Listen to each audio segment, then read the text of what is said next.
Hello, I'm David Morris. The murder and mayhem on the streets of Port Moresby on January 10th shocked us all.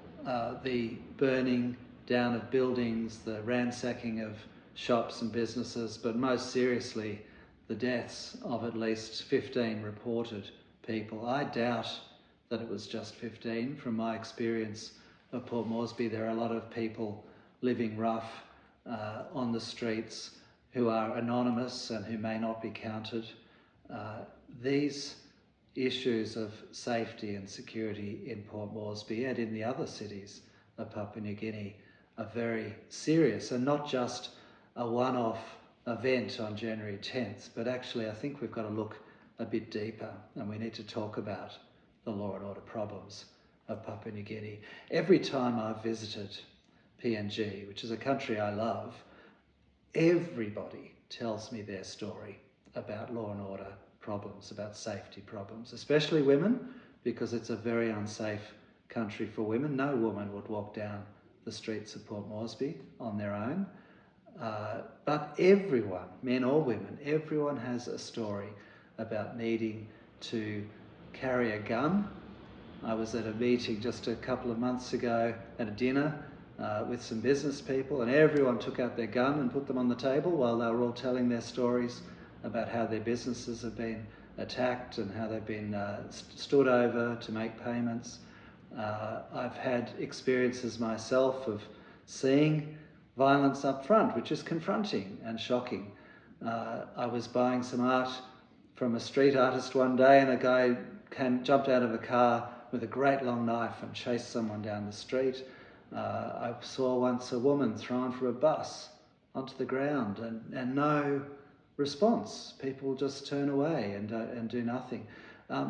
This is serious, and it's perhaps politically incorrect to point the finger and to say, look, there needs to be something serious done about law and order in Papua New Guinea, but I don't care about political correctness. I think it has to be discussed. It's not just a one-off event, what happened in Port Moresby, but there is a systematic problem here. Now, why? Why is there this problem? Well, there's an easy answer, I guess, which is that Papua New Guinea is a rapidly growing, developing country. It has a very poor population, but has lots of wealth. Lots of Australian and Chinese mining companies and others making lots of money in Papua New Guinea. So you have people coming to the cities who have never seen money before in their lives, seeing people with unimaginable wealth. And so naturally that creates law and order problems.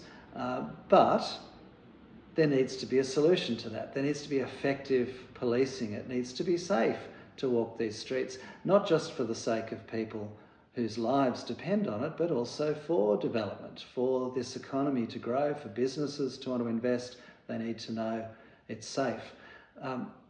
Every experience I've had points to the fact that people in Papua New Guinea are passionate about their country. People who visit there from Australia or from other countries always fall in love with the place as well. And so this matters to all of us and not just to the citizens of Papua New Guinea. When you go there, you see what an incredible place it is, how incredible the people are, how actually caring they are, how sincere they are, how diverse the culture is, what amazing sights there are to see, the wildlife, the scenery.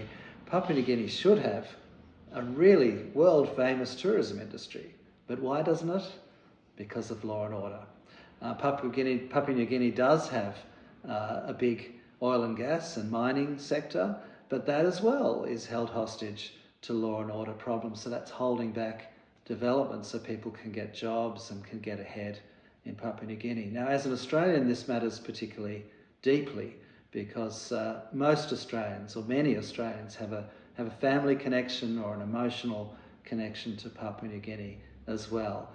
They're not just our neighbour, but many of us have had our ancestors spend time there. My grandfather was there on the Kokoda Trail during World War II, and many people would have a similar story. My uncle served there during the Australian colonial administration and fell in love with the country. So many of us have those sort of connections, even if we haven't been there. But why don't we go there?